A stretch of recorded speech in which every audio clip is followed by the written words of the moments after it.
excusar al presidente de la Autoridad Portuaria de Málaga, que no ha podido venir por motivos de agenda, que le ha coincidido con otro evento, y queremos daros la bienvenida y elegir el Instituto de Estudios Portuarios, tanto agradecérselo a la Asociación Bernardo de Gálvez como, lógicamente, también al Colegio de Ingenieros que están aquí presentes, que van a recibir el premio. El Instituto de Estudios Portuarios, como su nombre indica, está aquí para divulgar, para difundir, para transferir conocimiento y siempre de la mano tanto de la Autoridad Portuaria como del Puerto de Málaga para llegar a la ciudad y a todos los rincones de Málaga y de su provincia. Y qué mejor lugar para el puerto que poder hablar aquí de Bernardo de Gálvez, poder hablar aquí del premio Bernardo de Gálvez que se entrega al Colegio de Ingenieros Técnicos Industriales y de grado. Y aquí seguramente de la mano de Patricia Lons, que podrá hacer una exposición extraordinaria de este premio y de estos logros que se hacen a través de este colegio de ingenieros técnicos. Agradecer también a Miguel Ángel Gálvez Toro y saludarle como presidente de la Asociación de Bernardo de Gálvez, a José Zayas como decano del Ingeniero Técnico Industrial y de grado, y por supuesto a Manuel Olmedo y a Francisco Cabrera, que tanto cariño y dedicación le dais a esta asociación. Y bueno, como he comentado, desde el puerto, desde el Instituto de Estudios Portuarios, intentamos que todo lo que ocurra en el puerto pueda trasladarse a la ciudad, y por ello desde hace muchos años se trabaja en esa relación puerto-ciudad para lo que ocurra en el puerto se conozca la ciudad y viceversa, para que no estemos de espaldas lo uno al otro y que podamos abrazarnos. Por lo cual, este evento que habéis elegido para nosotros es muy importante y lógicamente queremos que lo disfrutéis, que lo sintáis como vosotros y que sintáis esta casa como vuestra para poder seguir organizando jornadas relacionadas no solamente con Bernardo de Gálvez, sino también con todo lo que tiene que ver con lo marítimo y con la marina y con el puerto. Así que, sin más, le paso la palabra al resto de personas que van a intervenir en esta mesa y que seguro que estéis contando cosas muy interesantes. Enhorabuena al premiado, que recibirá el premio ahora, no creo que lo haya revelado, ¿verdad? Porque está aquí, todos sabemos que lo vaya a recibir, pero enhorabuena también al premiado por el premio que se le concede. Muchísimas gracias.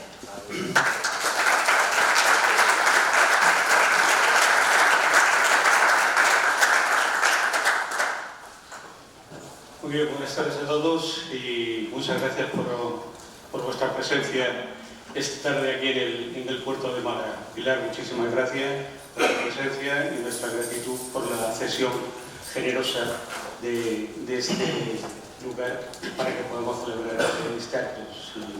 Me gustaría que se le hiciera llegar a Carlos para su conocimiento. Muchas gracias. Hoy entregamos el premio Bernardo de Gálvez a la dirección, al colegio de Ingenieros Técnicos Industriales y de grado. Es un premio que en teoría concedimos el año pasado, pero que con los temas de la pandemia y tal pues ha ido retrasando y hoy lo hacemos efectivo. Siempre queremos en estos actos no solamente es hacer la entrega del premio, vamos a llamarlo de una manera más seria, sino que queremos acompañarlo de un acto cultural. Y hemos tenido la suerte, la gran suerte, de que Patricio Lons, que me acompaña en la mesa, periodista argentino, historiador, pues haya tenido este día libre como para poder desplazarse hasta Málaga y estar hoy con nosotros. Yo quería saludar al subdelegado de Defensa por su presencia, al presidente de UNAMU en Málaga y a todos componentes del colegio que están hoy aquí acompañándonos. Pues muchísimas gracias por todo. Y le paso la palabra a la secretaria de la Asociación Bernardo de Gálvez para que dé lectura al acta de concesión.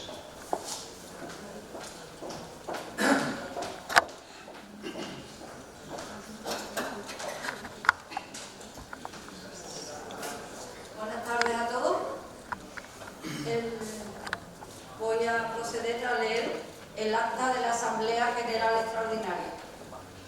En la ciudad de Málaga, el día 30 de noviembre de 2021, nos reunimos los miembros de la Asociación Cultural Bernardo de Gálvez y Gallardo para la celebración de la Asamblea General Extraordinaria, cuyo único punto del orden del día tiene por contenido la propuesta de concesión del 18º Premio Bernardo de Gálvez y Gallardo.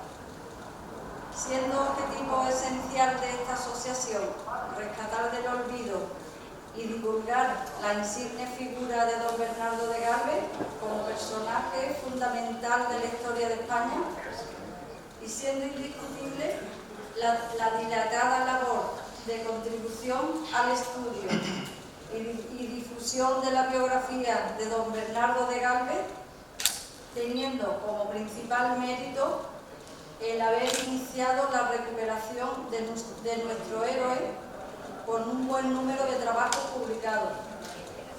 Una labor que viene desarrollando desde hace muchos años. Se acuerda por unanimidad conceder este 18º Premio Bernardo de Gálvez al Colegio de Ingenieros Técnicos Industriales y de Grado de Málaga. Un merecido reconocimiento que pública y formalmente debía realizar y plasmar hoy nuestra asociación.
Hola desde Washington, D.C. Soy Teresa Valcarce, orgullosa embajadora de la Asociación Bernardo de Gálvez en Estados Unidos. Espero que estén disfrutando de la entrega de tan merecido premio Bernardo de Gálvez al Colegio de Ingenieros Técnicos de Málaga. Quiero mandar un saludo a Pepe Zaya, actual decano, y a los miembros de la Junta de Gobierno. También un recuerdo muy especial a nuestro querido Antonio Serrano, que está disfrutando del día de hoy desde el cielo. Un beso grande a mi compañero de fatigas, amigo y mentor, Manuel Olmedo Checa, y a mi presi, Miguel Ángel Gálvez. A pesar de los miles de kilómetros que nos separan físicamente, hoy os tengo muy cerca en el corazón. No solo porque soy colegiada honorífica desde el 2014, sino también porque nunca olvidaré vuestro apoyo incondicional durante el proceso que duró colgar el retrato de Bernardo de Gálvez en el Capitolio de los Estados Unidos. Desde el papel clave de Bernardo de Gálvez para ganar la guerra, hasta el vino dulce de Málaga que bebía a diario George Washington, mis dos países, España y Estados Unidos, están unidos desde siempre. No quiero robarles más tiempo para que puedan seguir con la celebración de tan importante acto. Así que solo me queda mandarles un beso enorme a todos los presentes. ¡Viva Gálvez! Y que Dios bendiga a España y a los Estados Unidos de América.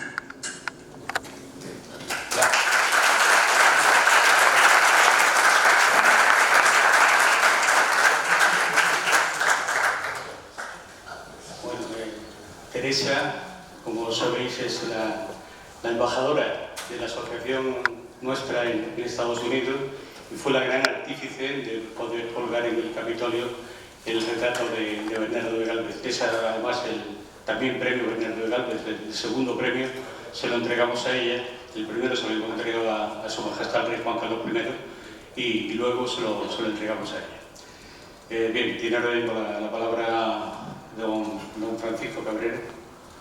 También eso es don Francisco, ¿no? Para hacer la graduación del premio. Sí, buenas noches. Querida Pilar, gerente de Málaga Port, primero el agradecimiento a la autoridad portuaria por cedernos, como tantas veces, este magnífico salón. Señor presidente de la Asociación Bernardo de Gálvez, señor decano del Colegio de Ingenieros Técnicos Industriales y de Grado de Málaga, señor subdelegado de Defensa, autoridades, queridos amigos, señoras y señores.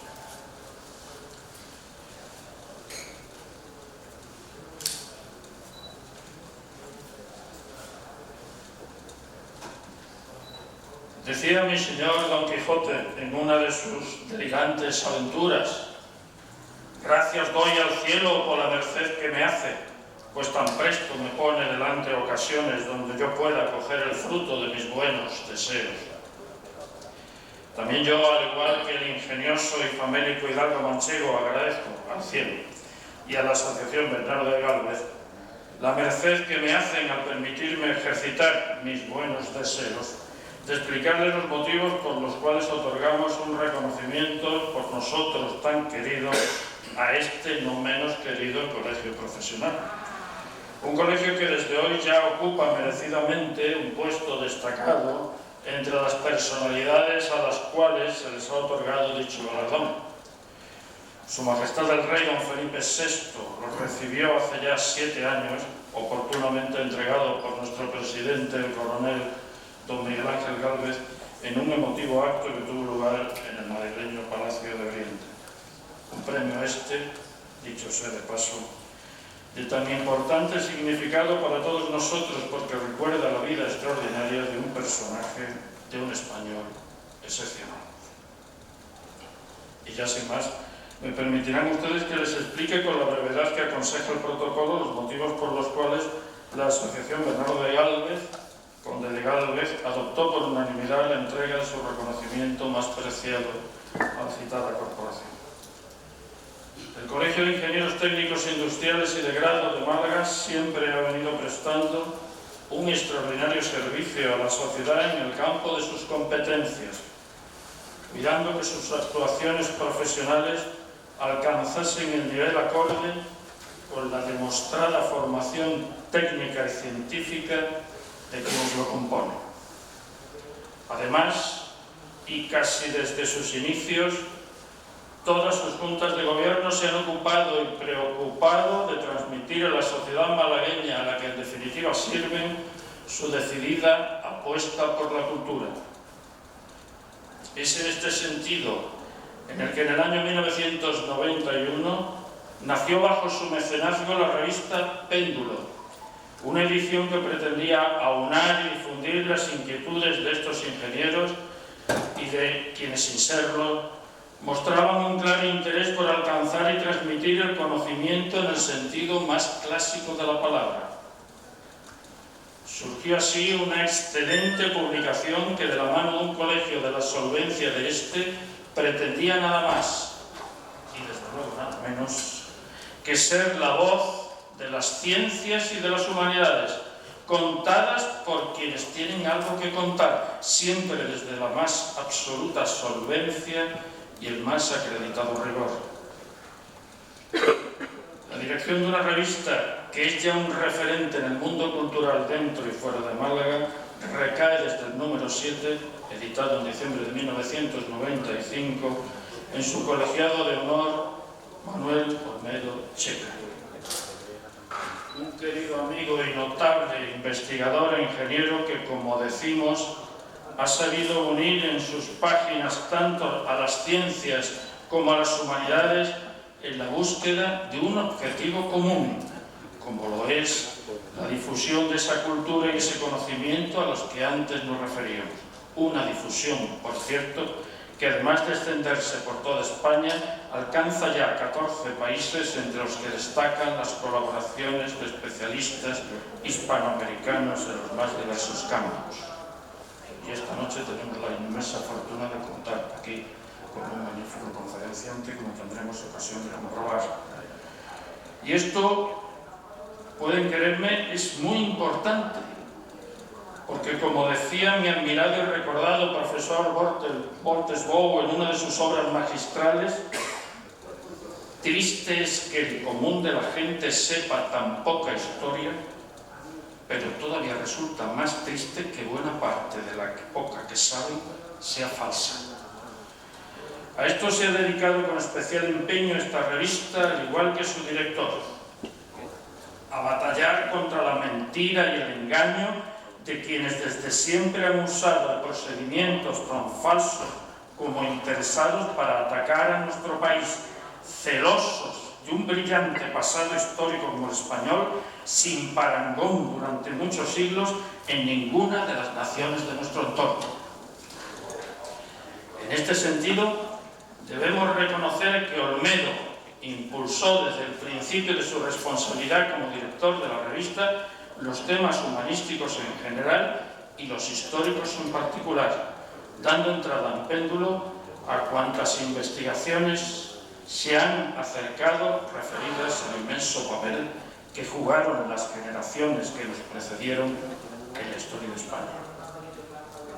En suma, Péndulo y Olmedo y Péndulo han contribuido de manera decidida y eficaz a desmontar una leyenda negra tan injusta como falsa que los enemigos del valioso legado español se han encargado de inventar, animar y difundir. Conviene recordar que en 1495, 3 años después del descubrimiento, llegó a Sevilla una flota desde América con 500 indios esclavos que Colón aseguraba traer como prisioneros de guerra. La reina Isabel ordenó de inmediato que fueran todos liberados y repatriados con la inmediatez que le permitían aquellos tiempos, lo cual se consumó en el año 1500. Esta es una fecha clave para la historia. Como lo es la última voluntad de Isabel la Católica, que dirigió a sus súbditos en su testamento fechado el 12 de octubre, que fecha 12 de octubre de 1504, comillas, y no consienta ni den lugar a que los indios reciban agravio alguno, ni en sus personas ni en sus bienes, mas mande que sean bien y justamente tratados, y que si algún agravio han recibido, los remedien de inmediato. En definitiva, los habitantes de aquellas tierras hermanas eran tan súbditos como si hubieran nacido en Burgos o en Sevilla. Un año antes de 1504 ya se había fundado en la isla de Santo Domingo el primer hospital de América. En 1511 la primera catedral y en 1539 la primera universidad. El Hospital de Jesús de la Ciudad de México se estableció en 1521 como un proyecto personal de Hernán Cortés, con la imperativa condición fundacional de que atendiera a todos los pacientes por igual sin distinguir si eran españoles o indígenas. Esto no se cuenta, pero es así. Ese mismo año, en 1521, nacía la primera leprosería por decisión del citado Cortés. En 1532, el Hospital Real de los Naturales, que dirigido por los franciscanos, atendía exclusivamente a los indígenas.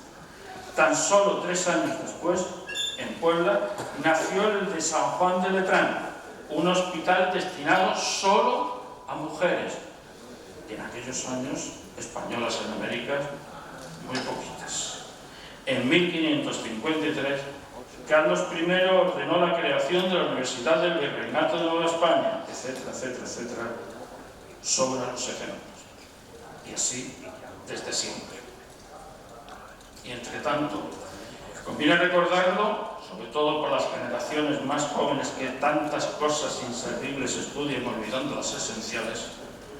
Las principales capitales europeas no pasaban de ser poco más allá de un villorrio cualquiera, donde la ciencia, la higiene, la sanidad, la civilización más primaria brillaban por su ausencia. Durante siglos, y así hay que contarlo porque así sucedió, la huella española en aquellos pueblos hermanos ha sido intensa, enriquecedora y constante, a pesar de que hoy la ignorancia de unos y la estulticia de otros pretendan ocultar una realidad histórica absolutamente incontestable. Pues bien, dentro de esta historia sin duda apasionante, el extraordinario trabajo desempeñado por la familia Gálvez en Hispanoamérica bajo el reinado de Carlos III siempre encontró desde su inicio un cálido hospedaje en las páginas de Penn. En marzo de 2007 aparece por primera vez varios artículos escritos por destacados especialistas que responden a este primordial objetivo. Bernardo de Gálvez y su tiempo en el ejército de Carlos III, la toma de Pensacola a través de los mapas, Bernardo de Gálvez, la ayuda de la independencia de Estados Unidos, etcétera, etcétera. Desde entonces se han sucedido en esta revista, número a número y año tras año, las investigaciones destinadas a destacar el extraordinario servicio que la familia malagueña, Gálvez en general y Bernardo de Gálvez en particular, prestaron a nuestro país en aquellas queridas y hermanas provincias de Hispanoamérica. Bernardo de Gálvez y Gallardo, conde de Gálvez, fue un ejemplo de cercanía, de honradez, de valentía y de eficacia en el exacto cumplimiento de sus obligaciones para con su Dios, con su patria y con su rey, en todos cuantos cometidos le encargó la corona, y haciendo siempre bandera de aquel sabio consejo del ingenioso hidalgo manchego con el que comenzamos esta breve intervención y que dedicaba a su orondo escudero. Sábete, Sancho, que no es un hombre más que otro, sino hace más que otro. Y Bernardo de Gálvez, sin duda, lo hizo, más que nadie, a lo largo de una vida ejemplar. Y Péndulo, editada por el Ilustre Colegio de Ingenieros Técnicos Industriales y de Grado de Málaga, se ha hecho cómplice generoso de sus logros y de sus actuaciones sobre las múltiples facetas de su apasionante y enriquecedora biografía, a través de no pocos escritos en ella publicados. Por esta razón, la Asociación Bernardo de Gálvez y Gallardo, conde de Gálvez, encabezada por nuestro presidente, el coronel don Miguel Ángel Gálvez, al que por cierto debemos reconocer su incansable trabajo en la asociación, ha querido agradecer este importantísimo apoyo recibido otorgando a este colegio el premio que lleva el nombre de nuestra asociación. Un premio que además se plasma en un bronce modelado por el prestigioso escultor malagueño y querido amigo Jaime Pimentel. Y terminamos. Decía Cicerón que no saber lo que ha sucedido antes de nosotros es como ser incesantemente niños. En esta cruzada contra el infantilismo y la ignorancia, Péndulo nos ha acogido y acompañado durante años y años a lo largo de sus páginas en no pocas investigaciones sobre el quehacer de una familia cuyos miembros tantos y tan extraordinarios servicios prestaron a España a lo largo de sus vidas. El camino recorrido por la Asociación Bernardo de Gálvez habría sido, no me cabe la menor duda, mucho más penoso, difícil e ingrato de no haber contado con la entusiasta colaboración del Colegio de Ingenieros Técnicos Industriales y de Grado de Málaga. Por eso, querido decano, queridos amigos, muchas gracias por vuestro apoyo y por vuestro afecto.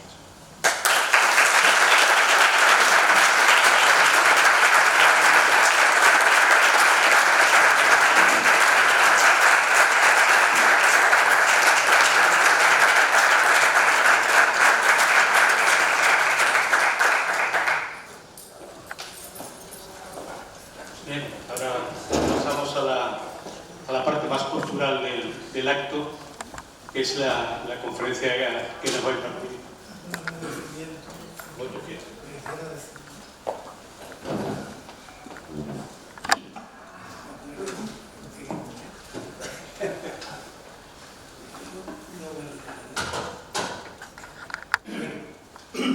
Buenas noches a todos. En primer lugar, agradecer al director de defensa, compañero Patricio Long, conferenciante, Miguel Ángel Gálvez. Muchas gracias por la iniciativa que has tenido y este premio tan merecido, según mis antecesores, más que yo. Gracias, Paco, porque tú también has colaborado siempre, Manolo Olmedo, pero sobre todo quería agradecer este premio porque yo he coincidido en el tiempo y para eso estoy aquí y por eso lo voy a recibir. Aunque esto, como bien ha dicho Teresa Barcace, a la que le agradezco también sus atenciones, su labor y la ayuda que nos ha dado en muchos momentos y la idea para poder colaborar con la asociación. Nosotros, cuando empezamos con esto, yo era miembro de la Junta de Gobierno y con Antonio Serrano, como ella bien lo ha nombrado, y comenzamos con esta andadura a través de Manolo, nos planteaba tal, desconocido para la mayoría, no totalmente, pero bastante desconocido porque casi todos tenemos amigos de Masaraguía ya que siempre te hablaban, te decían tal, pero que aquello se veía muy lejos, no se veía como ahora, que ya sí que sabemos cómo está. Entonces, me ha tocado a mí de recibir esto, ¿no? Pero esto tiene el esfuerzo por parte del colegio, del anterior decano, como he dicho, y de su Junta de Gobierno, porque dentro del colegio sí hemos tenido siempre la suerte, tanto estando Antonio de decano, como estando yo, como José María Alonso, si había una propuesta y tal, y se acordaba y estaba propuesto el presidente decano en ese momento, decía tal, todos estaban apoyando y Manolo puede dar fe de ello, que cuando se ha propuesto algo ha sido siempre un apoyo de toda la Junta y por unanimidad, ¿no? Entonces, es un premio que lo llevaré con mucho orgullo el haberlo recibido, pero que el colegio siempre lo tendrá allí en primera página para demostrar con el cariño que se nos da y el agradecimiento por esos comienzos. Hemos colaborado dentro de nuestras posibilidades en todo. Se han planteado revistas, monográficos también, y a eso pues, lo que creo que hemos podido hacer, hemos colaborado, se llevó la plata también a Pensacola, que allí, en fin, hemos colaborado en esto, pero tengo que dar las gracias porque es un premio demasiado grande para nuestro colegio y agradeceros a todos también por la asistencia.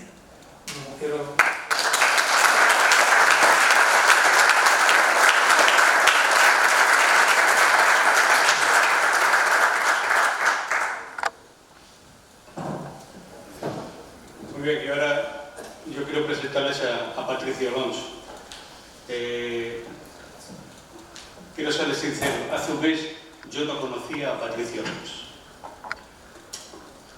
Tuve una llamada de un asociado de la Asociación Bernardo de Galvez que me llamó por teléfono y me dijo: ¿conoces a este señor? Y le dije: no tengo ni idea. Y entonces me dijo: pues métete en YouTube y lo descubrirás. Y efectivamente eso hice. Y me enamoré de Patricio Alonso. Todo lo que contaba, cómo lo contaba, sus ideas que tiene sobre el futuro, cómo hablaba de la bandera de España de entonces, la Cruz de Borgoña, la Cruz de San Andrés, su idea de regresar al pasado, entre comillas, por poder crear una asociación de estados iberoamericanos, pues sinceramente es una idea que me cautivó. Y entonces, hablando con Manolo, dije: si tenemos la primera oportunidad para poder traer a Patricio, a ver si lo podemos conseguir. Gracias a Dios, con su apretada agenda, pues ha habido un hueco y hemos podido traerlo cuanto antes. De modo que para mí es un orgullo y un honor presentarles a este argentino, a este español americano, que es un periodista, es un historiador, es el presidente o fundador de la comunidad hispanista, un foro donde engloba a diferentes asociaciones que quieren dar a conocer su trabajo. Y les digo, para mí es un orgullo y un honor poder que esté aquí esta noche. Con todos ustedes, don Patricio Alonso.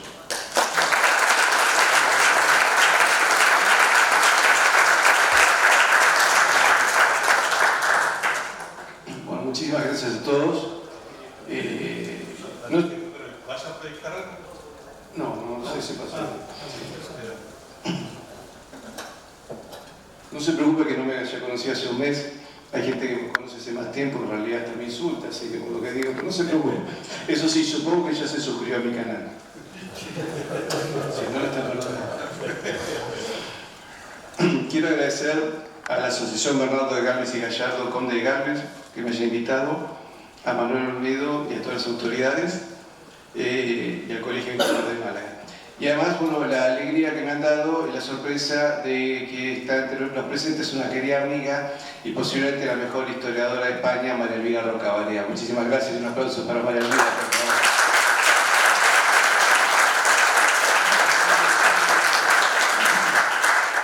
César, después de esto, si me equivoco, vos no digas nada, carraspeás. Y yo me doy cuenta.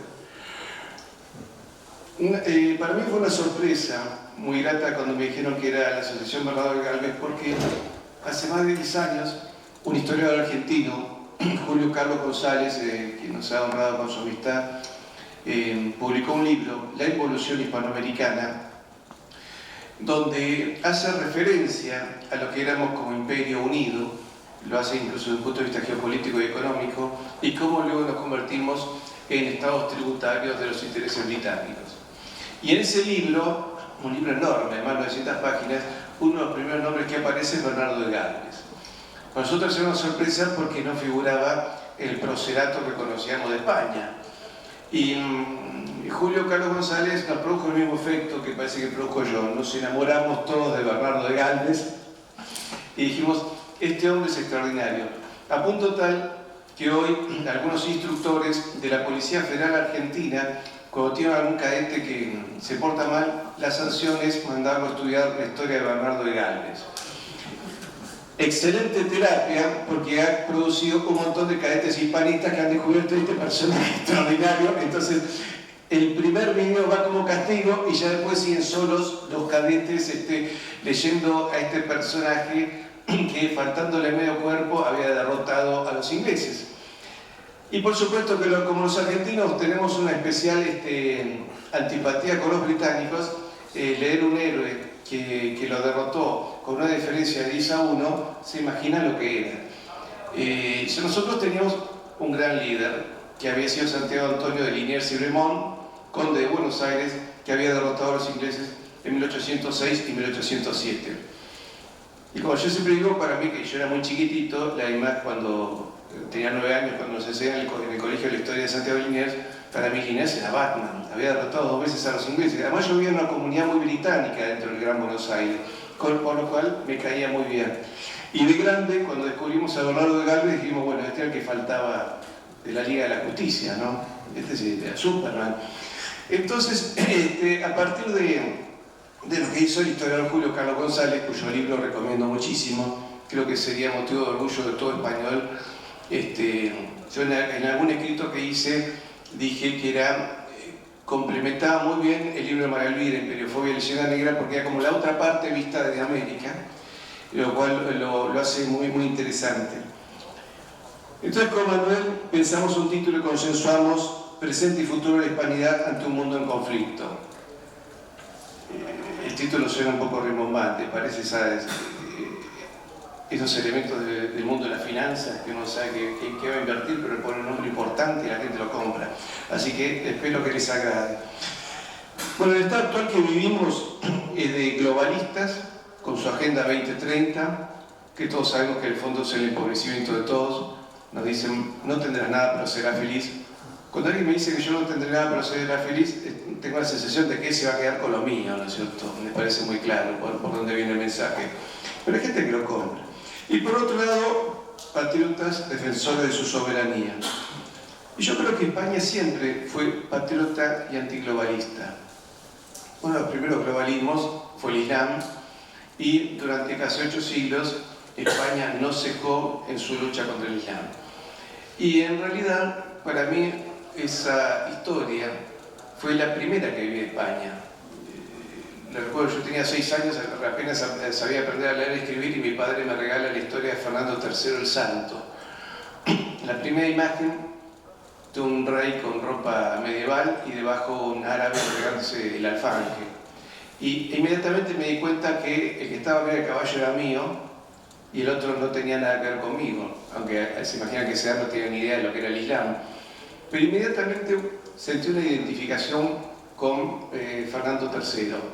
Al punto tal que uno de mis hijos de aquí presentes lleva como último nombre el nombre de Fernando, incluso fue elegido por él para su confirmación. Y es una figura que nos impactó desde chicos a todos los argentinos que habíamos leído esa historia, porque parece que no era el único, muchos habíamos leído la historia de Fernando III. Y la segunda lucha antiglobalista de España fue contra Gran Bretaña. Entonces, ahora, ¿dónde comienza esto? Yo creo que el génesis de nuestros problemas comienza justamente cuando se rompe la magna cristiandad europea y aparece el problema de la Revolución Protestante.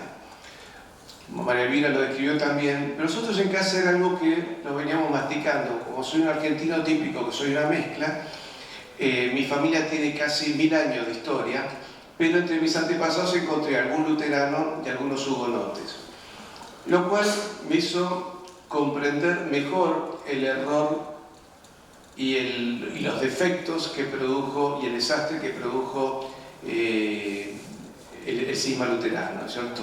Que posiblemente Martín Lutero ha sido el mayor heresiarca de la historia. Y el mundo se divide, la mentalidad de los protestantes es que ellos somos salvos y nosotros somos los réprobos, y así como una suerte de seres menores, ¿no? Y lo cual le permitía a ellos ser impunes ante cualquier cosa y nosotros los chivos expiatorios de la historia. Ellos pueden mentir la historia. Veamos cómo en las 13 colonias iniciales de los Estados Unidos no quedaron indios. Se salvó Pocahontas porque lo conoció John Smith, después si no, no se salvaba a nadie. Y en cambio, en el mundo hispánico, los pueblos indígenas son hoy todavía mayoría. Vengo de dar una conferencia en Perú y me sorprendió. Todos los peruanos que conocí, en un 95%, son mestizos, casi todos hispanistas. El único antihispanista de leyenda negra que encontré es un periodista absolutamente blanco, absolutamente español, de nombre y apellido español, que es el único que me llevó a la contra.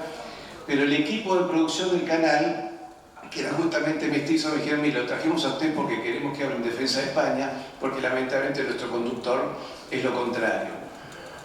Y en todos los lugares que vivimos en Lima, el peruano medio, que es mestizo, es absolutamente defensor del legado español, lo cual significó para nosotros una gran alegría. Y eso es lo que vemos en toda América. Es decir, los argentinos confundimos porque, bueno, Buenos Aires es una ciudad más bien europea, pero fuera de nosotros y de Montevideo, en realidad en América la sangre que primó es la sangre americana, y en algunos lugares ese ADN amerindio salvó el legado español en América.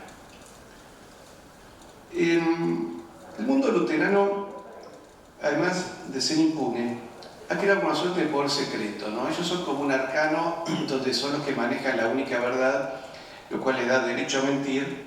En cambio, el mundo español fue un mundo abierto a la salvación, ¿cierto? Para el mundo protestante, evidentemente, hay que ser rico para salvarse. Y eso es lo que diferenció al mundo español del mundo británico. Yo creo que uno de los problemas que nace, que nos lleva a nuestra pérdida imperial, es una idea mía, tal vez me corrija después, lo sé después, nace con el problema de la Liga Hanseática y la codicia que nace en el Báltico. Y yo creo que le molestaban dos cosas. Uno, los límites morales que le ponía la Iglesia Católica con respecto al trabajo y a la justa remuneración, y otro límite que le ponía su codicia era el Real de A8. Cuando uno estudia la moneda española, se da cuenta en realidad de la versatilidad y la economía bien complementada en escala humana, que permitía una economía con alto valor agregado en toda la producción que había en América. Entonces, una economía con valor agregado permite realmente satisfacer las necesidades de todos los habitantes, cosa que perdimos inmediatamente con las independencias, donde nuestras economías se desacoplaron, y de ser un estado que iba desde Patagonia hasta California y Nevada, pasamos a ser 20 estados enfrentados entre nosotros. Entonces, para sostener ese objetivo de que la riqueza es salvación del alma, había que crear la leyenda negra. Es decir, no se puede robar y que nos descubran. Hay que considerar que el ladrón es otro. Y durante 300 años los ingleses trataron de convencer, y lamentablemente convencieron no solo a muchos americanos, sino que tristemente a muchos españoles, de que la leyenda negra anti-española es verdadera. Ese me duele muchísimo ver turistas españoles en Buenos Aires. A veces lo veo algunos perdidos cuando me pongo a ayudarlo y me encuentro con que él es el defensor de la leyenda negra y yo resulta que tengo que dar una clase de historia en medio de una avenida, en medio de un cruce de calles, en 5 minutos decirle que él no me hizo nada, sino que gracias a España mis tatarabuelos llegaron de Europa y pudieron cumplir con sus sueños, enamorarse, vivir y tener una vida digna gracias a que España alguna vez pisó América. Más se horrorizan cuando se me ocurre cantarles el himno de España, pues ellos dicen que no tiene letra. Yo digo, sí, tiene letra. Y para mí la letra es la de José María Pemán. ¿Y por qué? Porque la letra de José María Pemán nos incluye a nosotros, ¿no? Cuando dice sobre el azul del mar, el caminar del sol, muestra no solo esa valentía, ¿no? Lanzarse, porque hoy navegar es fácil, pero en aquella época los datos eran bastante escasos. Y sin embargo se lanzaron sobre el azul del mar, hacia occidente, donde camina el sol, y llevaron la civilización a América. Así que realmente como argentino debo agradecerle todos los días a Colón, a pesar de sus defectos, porque trajo la civilización al nuevo mundo. Y a José María Pemán por su hermosa poesía, y espero que algún día los españoles vuelvan a cantar ese himno, porque creo que es muy importante para ustedes saber que ese himno nos incluye. Entonces, cuando ustedes canten la letra de José María Pemán, sepan que además de pensar en la España peninsular, pueden pensar ustedes con cariño en la otra España, ¿no? La que decía un poco mocedad, de la que huele a caña, tabaco y brea. Esa era la España americana. y puedan considerarnos a nosotros como sus compatriotas. Yo creo que el concepto de España de entender que la civilización significaba llevar la salvación de las almas tuvo incluso beneficios económicos, ¿no? Cuando le dicen a Felipe II, en realidad en Filipinas, esta gente sí está de acuerdo en sumarse, pero no hay nada. Ya hay canela, algo más. Y Felipe II pregunta, ¿hay almas? Y sí, hay almas, hay gente. Vamos ahí. Y el resultado fue que Filipinas se convirtió en un emporio económico y comercial durante 300 años, y los males de Filipinas realmente comenzaron a partir de 1898 con su separación, que le llevó a Emilio Aguinaldo, que como decía el padre de la patria filipina, a arrepentirse al poco tiempo de lo que había hecho y decir que lamentablemente antes éramos parte de un imperio y ahora somos apenas un mercado de consumo de productos norteamericanos. Y los problemas de Filipinas no tuvieron realmente solución, nacen con un genocidio, los norteamericanos matan el 20% de la población y sumieron a un país en la pobreza, problema al cual no han podido salir hasta el día de hoy. Creo que también debemos entender que ese imperio tuvo la visión suficiente, esa visión imperial, no globalista, de llevar la civilización, y lo cual permitió a los Habsburgos y a la dinastía Ming unificarnos y tomar nuestra moneda, la que se acuñaba en América, como la primera moneda global que les permitió a ellos también un desarrollo.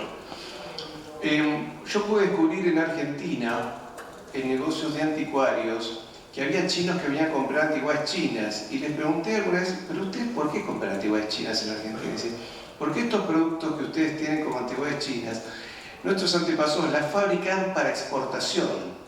Nunca fueron de consumo local. Es decir, nosotros los fabricamos para sus ancestros, pero jamás pudimos tener algunos de estos productos en nuestro mercado local. Así que ahora que vienen empresarios chinos y mucho más ricos, están comprando numerosas antigüedades en Buenos Aires porque dicen, estamos recuperando artesanías que nosotros no conocíamos, las supimos hacer para afuera y nunca las tuvimos para nosotros. Ahora, ¿cómo llegamos a esta situación de globalismo? Creo que la política de la City londinense, esa milla cuadrada tan endemoniada y tan codiciosa, planteó varios pasos para llegar a lo que hoy estamos viviendo como una agenda global e inhumana. Uno, había que destruir el imperio católico más grande en Europa, que era Francia. Dos, había que destruir el imperio católico más poderoso del mundo, que era España. Y a su vez, en esa misma maniobra, había que dominar a los dos imperios paganos más populosos, que eran India y China. El resultado de eso fue un cambio de eje económico y geopolítico. Los chinos y los hindúes, que venían con una larga experiencia comercial con África, ya en el siglo XIV, India, sobre todo la India, pero China también, comercializaba con África. Es decir, África tuvo reinos poderosos y reinos ricos. Y todo ese desarrollo les permitió a ellos, cuando conocen a los españoles, entenderse muy bien con España, ver que esa moneda les era útil, moneda que significó circular hasta 1948, cuando con la larga marcha de Mao Zedong son sacadas las últimas monedas de plata, los últimos Carolus 4 que todavía circulaban, e incluso retiran el dólar de junco, que era la moneda de plata china, que se acuña en la época de Sun Yat-sen, que es una moneda que se hace en base al modelo del real de A8.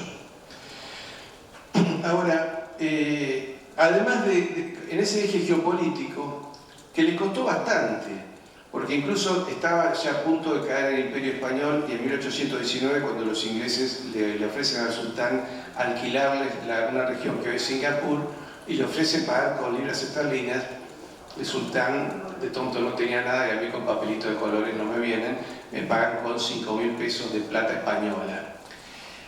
Por supuesto que alquilarle algo a los ingleses, saben cómo es, uno le alquila la piecita del fondo, cuando uno se fue a hacer las compras, avanzaba hasta la cocina, pero después se encuentra sin nada. Ese fue el resultado, pagaron una sola vez los ingleses, nunca más pagaron una segunda cuota.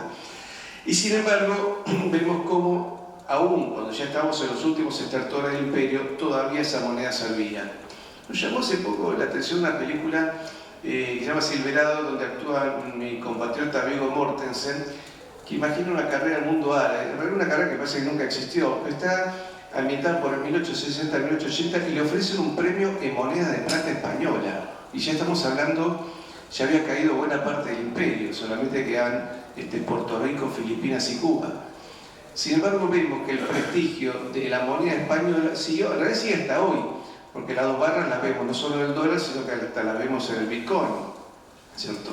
Y el modelo de dividir la moneda en octavos siguió en Wall Street hasta el cambio de siglo. Así que como vemos, todavía hoy el modelo español de moneda tiene su impacto. Y actualmente hay empresarios españoles que están diseñando el cripto real de plata. Es decir, están haciendo una criptomoneda sostenida en moneda de plata para que la moneda tenga un valor concreto en el mundo de las criptomonedas.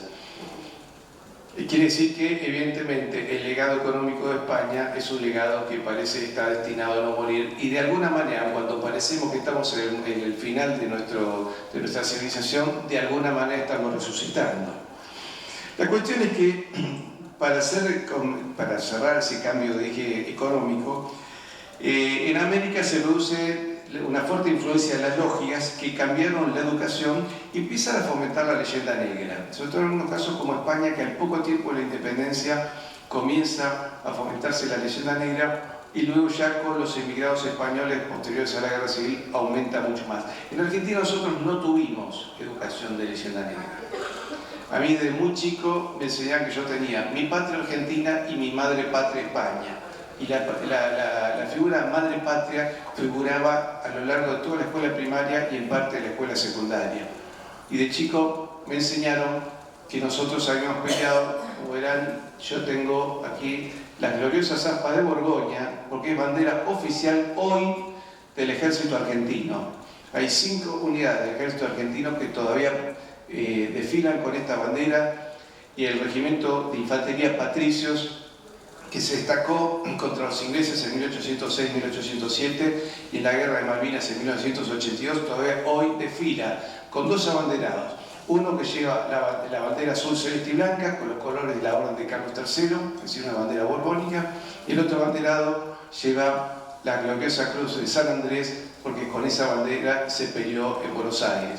Y a su vez desfilan a los compás de marcha generala, con pompón borbónico, roja igual de la cintura y recitando las ordenanzas de Carlos III. Eso es hoy todavía el ejército argentino. Quiere decir que España, en América, en Buenos Aires, todavía no se ha muerto. Lo que sí vemos para ya ir llegando a este mundo globalista, siglo XX tenemos la caída de las monarquías cristianas y los imperios centrales, y el otro gran elemento de decadencia para llegar a una agenda globalista es la crisis de la Iglesia a partir del Concilio Vaticano II, donde se trastorna todo el pensamiento de la Iglesia, se cambia desde los ritos hasta la doctrina y realmente se convierte todo el pensamiento universal de la Iglesia más bien en un pensamiento humanista y mundialista, alejado de todo el pensamiento que le permitió ser exitosa durante 2 milenios. Y ya en el siglo XXI, ¿qué tenemos? La concentración de los medios financieros unidos a los mediáticos. ¿Eso qué ha producido? Bueno, una demolición programada de los estados, la primera que recordamos evidentemente es la Unión Soviética, pero hoy tenemos que todos los estados en América vienen siendo demolidos. Y de hecho, notamos que en los últimos años los gobernantes que tenemos en casi todos nuestros países americanos en realidad ya no pertenecen a una tradición política, sino que buena parte de nuestros gobernantes parecen salidos de un instituto neuropsiquiátrico. Es decir, vemos buena parte de los presidentes de América y nos dan muchísima vergüenza. No digo nada de los españoles porque presumo que usted está muy feliz con sus políticos, ¿no es cierto? Así que no voy a andar haciendo ningún comentario en casa ajena porque seguro que se van a ofender. Pero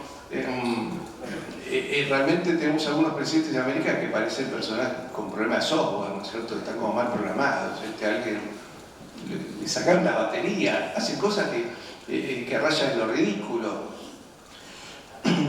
Y entonces en esta situación también, ¿cuál es el otro proceso de demolición? ¿No? Ese proceso de demolición de la familia y el sometimiento de los individuos.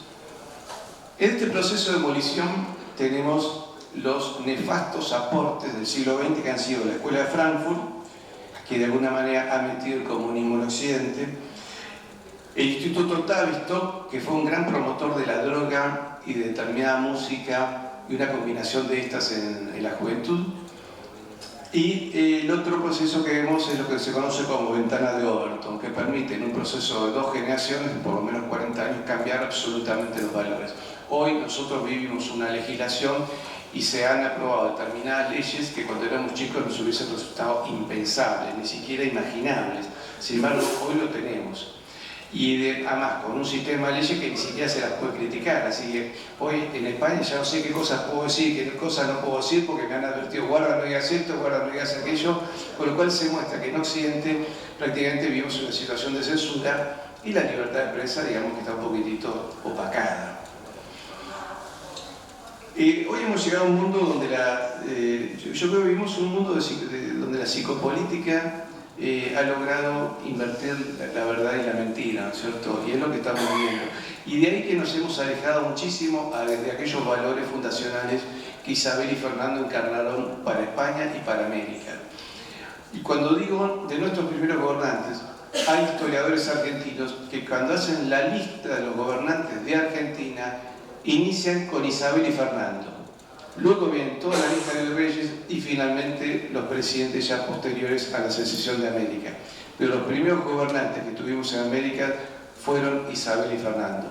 Porque si no, caemos como un error que tenemos siempre en América, hablamos de fecha fundacional con la fecha de la independencia, ¿cierto? Entonces parece que Argentina nació en 1816 y aprendió español de casualidad, ¿no es cierto? Dice un amigo mío, y parece que si España no pasó es porque vino una gaviota española, se le cayó un diccionario español charrúa, le cayó en la cabeza a un indio, solito vio que esos dibujitos eran letras y aprendió a hablar. No, no es así. Vino España, hizo su esfuerzo y España se traslada con su sangre, con su alma, con su inteligencia, con sus hombres, con sus mujeres que se destacaron en todas las áreas del saber y tan generosa fue que había más universidades en América que en España, se compuso más música barroca en América que en España y justamente me decían, tanto los peruanos como los mexicanos están muy orgullosos de ellos. Nosotros somos los grandes defensores del barroco español en América porque España nos enseñó y porque gracias a ello nosotros pudimos componer y amar esa civilización. Finalmente estamos llegando a una situación donde el mundo vemos que el poder está privatizado, ¿no es cierto? Siempre hablamos de la Reserva Federal como poder financiero privatizado, pero hoy vemos que también la OMS, Davos o Bilderberg también son elementos del poder privado. Y hemos llegado también a un sistema de censura informativa, ¿no es cierto? Hoy, lamentablemente, hasta de la Santa Sede se ha sugerido digamos, la censura en las redes sociales, ¿no es cierto? Eso a mí como argentino se imagina que me provoca un doble dolor, ¿no es cierto? Y vemos que los estados, los medios y la iglesia justamente han creado un mensaje único. Finalmente hemos llegado a una situación con una guerra en Europa que está con un final abierto. A mí me sorprende cuando la gente opina sobre ese tema a favor y en contra, parece que nos hemos vuelto todos eslavófilos, y en realidad es un tema bastante complejo que no sabemos cómo va a terminar. Pero yo creo que en esta circunstancia España tiene una oportunidad de oro. La oportunidad de oro en este momento en que Europa está sometida por la crisis de energía y de alimentos, España tiene una oportunidad de oro para aliarse con América. Si nosotros aprovechamos esta ventana de oportunidad, que son pocos años que tenemos, creo que si los pueblos hijos de España y la España peninsular nos planteamos realmente cuáles son los valores que nos unieron, vamos a tener una oportunidad de restaurar nuestra sociedad. Y para eso tenemos que pensar en algún momento en una moneda única, en investigaciones en conjunto, en tener un cine en común, ¿cierto? Si Estados Unidos con 350 millones de habitantes tiene Hollywood, los hindúes con mucha inteligencia dijeron, si nosotros tenemos 1100, ¿por qué no podemos tener nuestro cine? Hoy el cine hindú produce más cine que Hollywood. ¿Cómo es que nosotros, con los 700 millones hispanohablantes y 200 millones de lusoparlantes, que es una lengua hermana, cómo es que no tenemos una industria cinematográfica que reivindique nuestros valores, nuestras glorias, nuestros triunfos y todo aquello que nosotros somos capaces de hacer? Y además necesitamos un cine que reivindique nuestra manera de ser. esa manera de ser donde se valora la familia, donde se valora la amistad, donde las personas valen más que el dinero. Y si bien desde que llegué muchos españoles me han dicho no, acá la situación es muy terrible y son muy autocríticos, desde que hemos llegado hace un mes y medio no hemos recibido más que muestras de afecto, generosidad, solidaridad, y hasta de españoles que no me conocían en la calle, que me habían perdido y me han acompañado para llegar al lugar de destino.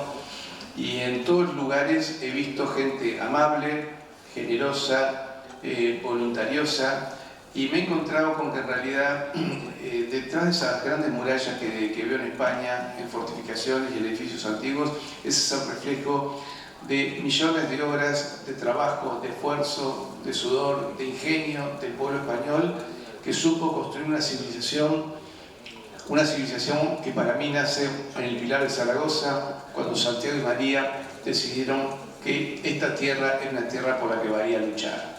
Esta tierra iba a producir héroes, santos, grandes reyes y grandes civilizadores. Y creo que es así. Chesterton, que creo que es el más español de los ingleses, siempre dice: cuando hay una duda profunda, metafísica, teológica, uno termina en un pensador español. Por lo tanto, yo le digo a los españoles, primero no le crean a la televisión, miren las paredes, miren lo que construyeron. Las paredes nos hablan del esfuerzo, y España lo hizo.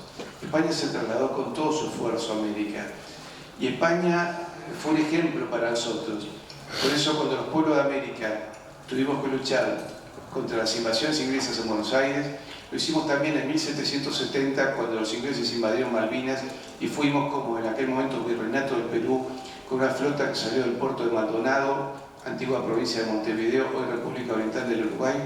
Peleamos con la Roja Igualda y las Zapas de Borgoña y los derrotamos a los ingleses las veces que fuese necesario. Y cuando España nos necesitó, en Trafalgar combatieron 9 rioplatenses que fueron parte de la Marina Española, y luego con la invasión napoleónica el regimiento más condecorado del ejército español fue el regimiento de caballería del cuerpo de gallegos del Río de la Plata, o gallegos de Buenos Aires. Los generales españoles de caballería decían que no habían visto jinetes como los rioplatenses, y fue el regimiento que más se destacó. Y luego, en las guerras fratricidas que tuvo España, también el general más condecorado del ejército de España, con 9 laureados de San Fernando, nació en el Río de la Plata, en la provincia de Córdoba del Tucumán, el general Gutiérrez La Concha. Así que, como ven, los argentinos algún ruido teníamos que hacer en España, lo hicimos cuando éramos españoles, lo seguimos haciendo. En la guerra del Ifni también participaron argentinos, y cuando la piel de toro se teñió de rojo, lamentablemente, en los años 30, también vino la Marina Argentina a rescatar españoles.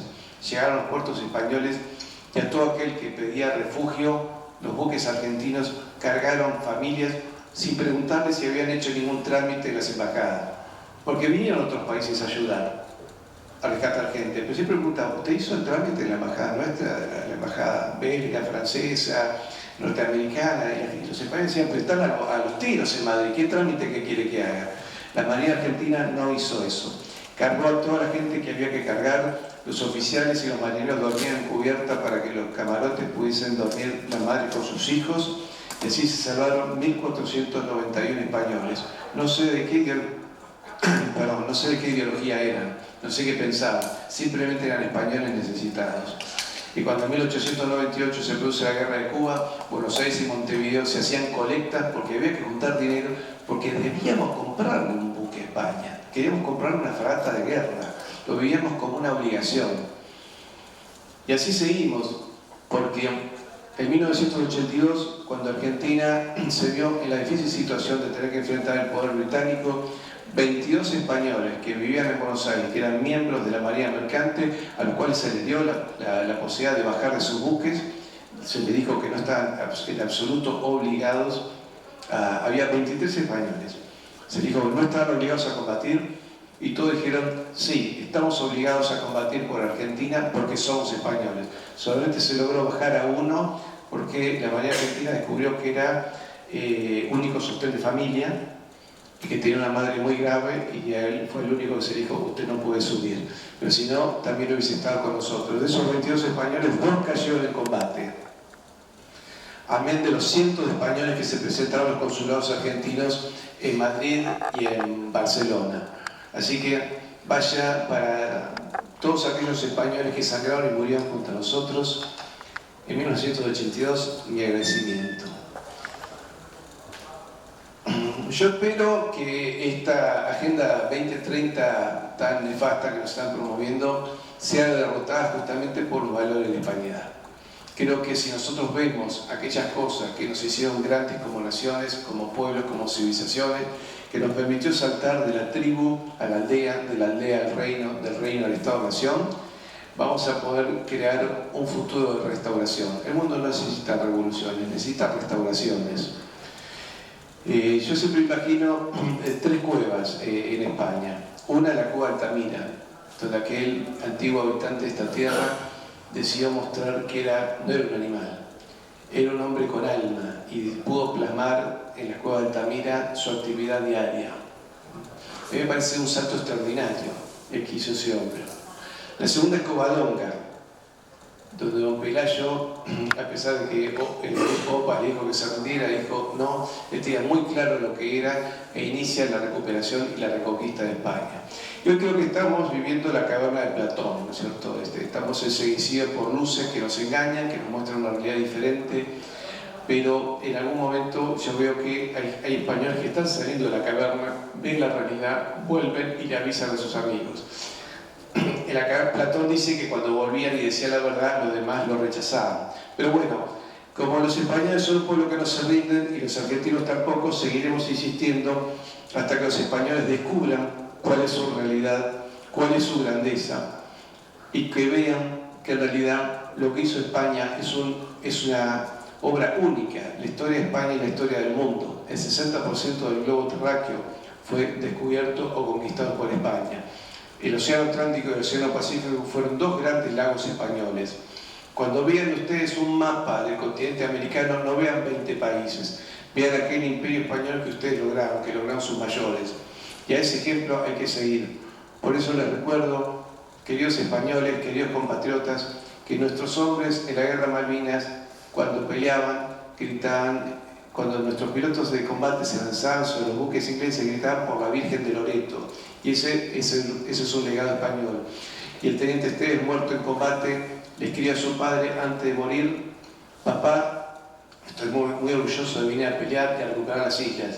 Y gracias por hacerme argentino, católico, de sangre española.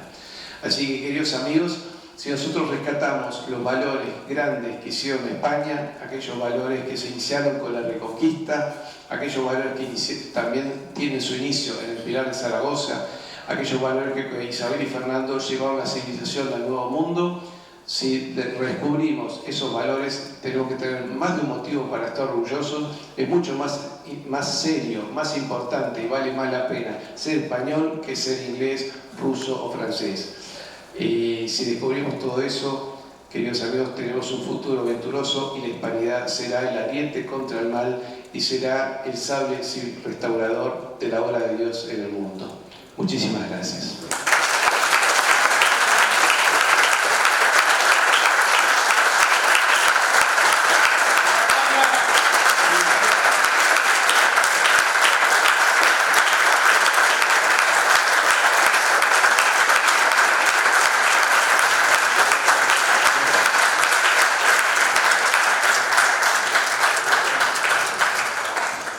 ¿Tenía yo razón?